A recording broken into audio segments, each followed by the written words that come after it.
उपमुख्यमंत्री एकनाथ शिंदे उद्या धाराशिवच्या दौऱ्यावर धाराशिव जिल्ह्यातील पूरस्थितीचा घेणार आढावा तर शिवसेनेच्या वतीने करणार जीवनावश्यक वस्तूंचं वाटप।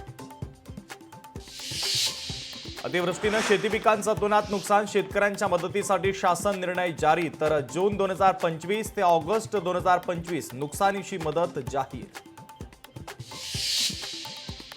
सोलापुरातील सीना नदीमध्ये 2 लाख क्युसेक्न पाण्याचा विसर्ग, तिरे गावातील दगडी पूल पाण्याखाली तर सीना नदीच्या काठावरील शेकडो एकर जमीन देखील पाण्याखाली।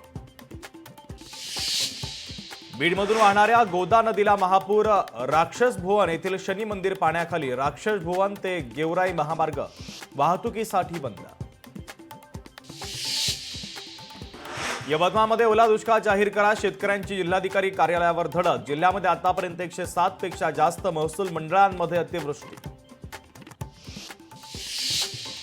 जालन्यामध्ये शेतकऱ्यांचा तहसील कार्यालयावर बोंब मारो मोर्चा, ओला दुष्काळ जाहीर करा, जालन्यातल्या शेतकऱ्यांची मागणी।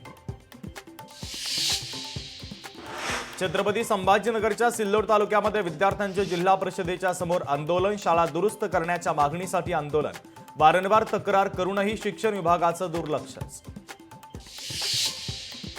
नाशिकमध्ये महिला बाउन्सरची गुंडगिरी, महिला बाउन्सर्स करून टेम्पो चालकाला शिबिगाळ आणि मारहाण, या घटनेचा व्हिडिओ सोशल मीडियावर व्हायरल। कराड चिपळूण रस्त्यावर वाहतूक कोंडीत, ठेकेदाराकडून खोदून ठेवलेल्या रस्त्यामध्ये कंटेनर अडकल्यानं झाली वाहतूक कोंडी। चंद्रपूरमध्ये 19 वर्षीय गतिमंद मुलीवर अत्याचार, 2 अल्पवयीन आरोपींसह 4घांवर गुन्हा दाखल, पीडित मुलीच्या आईच्या तक्रारीवरून गुन्हा दाखल।